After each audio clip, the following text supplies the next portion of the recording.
Barbershop conversation, guys. Feel free to hit the subscribe button. So, I want to talk about me running into Doug Fischer at the movie theater. So every year there's a film festival called the Pan African Film Festival, and I spend a lot of time there because I love watching films, and it's accessible where I can learn how to hold the camera, get more information, meet people, etc., etc. So I spend a lot of time there. So this is Saturday night. Yeah, yesterday, Saturday night. I walk into the bathroom and mind you, I'm on Crenshaw and King, um, the Baldwin Hills Mall. I don't know what they call it now, but if you guys remember Love and Basketball when they're driving in the Mustang and they go underneath that tunnel, that's the Fox Hills Mall. I mean, the Crenshaw Mall for all my subscribers who don't live out here in Los Angeles. And I go in the bathroom and I'm washing my hands. And so I give Doug Fisher credit. He washes his hands when he goes to the bathroom. But I'm looking, I say, Doug Fisher. And he says, Fred Hawthorne. It was like a scene from a movie. You know that scene in a movie where, the gangster goes in the bathroom and he's like, does your wife work at so-and-so? Does your children go to this school? If you can't run from me, I'm here. I know where you at. And it was just so surreal. It was like I saw like Bigfoot or the Loch Ness Monster, right? And I immediately go in. And this is my second conversation with Doug Fisher. Not about this. I'll get into that later. So I say, Doug, when is Oscar going to make a comment about those nigger emails, Black Hitler emails, and scumbag emails that Ring TV score correspondent mentioned? And he says, well, Oscar hasn't made a comment since the DUI. And I say, hmm. And I says, but those emails came out 6 days before he got the DUI. You guys need to stand up because Los Angeles is the melting pot.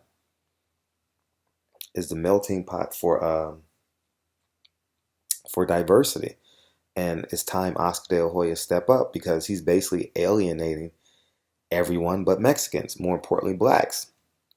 And Doug Fisher was like, he's like, what emails? And I had to explain it to him like he didn't know what the hell I was talking about. And so he says, well, I didn't see anything that would.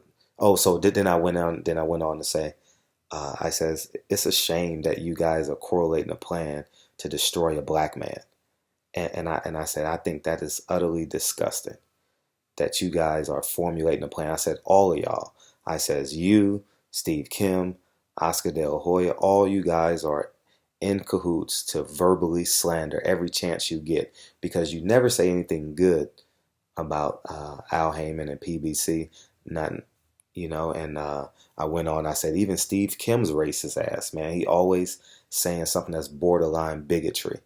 And I said, Oscar needs to step up. And I says, you too, Doug Fisher. I says, because you come up with the term, the demographic when you basically say ignorant Floyd Mayweather fans are black ignorant jerks, right? Young black ignorant jerks. I'm paraphrasing what he said. And he says he didn't come up with the definition, but I was like, well, you posted it on your Twitter, which means you endorsed it. And so we went on to talk, and we spoke for about 5 to 7. We probably spoke for about 4 minutes inside the bathroom, and then we went outside and we discussed it further. And I explained to him, I says, Oscar De La Hoya was my second favorite fighter. Hands down, my second favorite fighter because I love the story. I love the food stamp story. And I emphasized Doug Fisher. I said he was my second favorite fighter. And I says, no one will ever pass Roy Jones in my heart. I just think Roy Jones was super duper special. And so I went on and I talked about it. I says, y'all are some cow. I said, y'all are cowards. And I think you guys need to step up and do something about it. And then he was with someone. He was with a female. And I don't know who she was, sister, girlfriend. That's none of my concern. And I saw her walk up, and out of respect, see, this is the one thing that you always must, and I tell you guys in my other videos, you always remain a gentleman in the storm. Always. I don't care if, well, under as as any circumstance you can, you always remain a gentleman because remember, because from a distance, no one know who's the fool if you're discussing passionately about a subject. So I saw her walk up and I says, Doug, I said, we need to talk about this at a different time because she doesn't want to hear us talk about this. And out of respect, I never ever want to confront a man in front of his woman because that's just distasteful and or disrespectful. So I said this to him. He says, no, no, let's discuss it further. So we talked. I says, are you sure? I said, I know she wants to go. I said, out of respect, I mean, she needs to go. He said, no, no, we didn't discuss it further. So we basically were rhetorical, but I was adamant about Oscar De La Hoya needs to make a comment because I will not let this die. Then I went on. I says, why does that guy still have on his Twitter that he's a Ring TV correspondent? You, as the chief editor of Ring TV, needs to denounce that he is no longer affiliated with Ring TV. And he said he can't do nothing about getting him to take him off his Twitter feed. But when in actuality you can, because if you don't work for someone, you don't work for someone. So so that was our discussion, and then I literally wanted to stop because I said to Doug, I said we can talk this at the next fight at least 8 to 12 times. I told him that, and so I wanted to stop because I don't like discussing that stuff in front of another woman. I mean, and another woman in front of his woman because I don't want to make him inferior in front of his woman. I don't care how much you dislike outside of killing your kids, killing a family member, something malicious, but a topic like this, you don't discuss in front of his woman. You just don't do stuff like that. So out of respect for his relationship that he had with the woman, we both agreed to continue this conversation at the next fight. So that's where it left it. But it was just so surreal bumping into Doug Fischer at the most unlikeliest place. At the most unlikely place, man. For real. The most unlikely place, the bathroom on Crenshaw and King.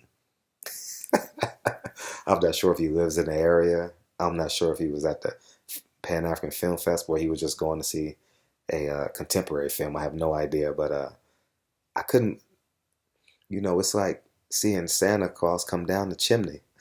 I didn't expect it, but what was very apparent is he knew me before I opened up my mouth in terms of he knows me personally, but I'm talking about, well, not personally, but he knows me, but in terms of where I stand on this issue.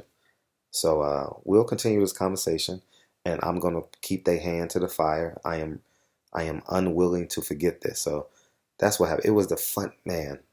It was. I wish the female he was with wasn't there, and he and I could have had literally a 20 or 30 minute conversation because Doug loves to talk, and this is the second intense conversation he and I has had. I confronted him about the demographic tweet he put out. That was the Vargas. Yeah, that was the Vargas Bradley fight at StubHub. We at the weigh-in or at the press conference. At the press conference, he and I had a 20-minute conversation about that, and and I went in on Steve Kim about how Steve Kim said that anytime an Al Haymon fight or lose is a good day for boxing. Oscar De La Hoya being quiet and him highlighting the demographic, young, ignorant black fans who support Mayweather fans are jerks, basically. So, barbershop conversation, that was what happened. And I'm probably missing some stuff, but pretty much that's it in a nutshell. And to be continued, barbershop conversations. Talk to you guys soon. Peace.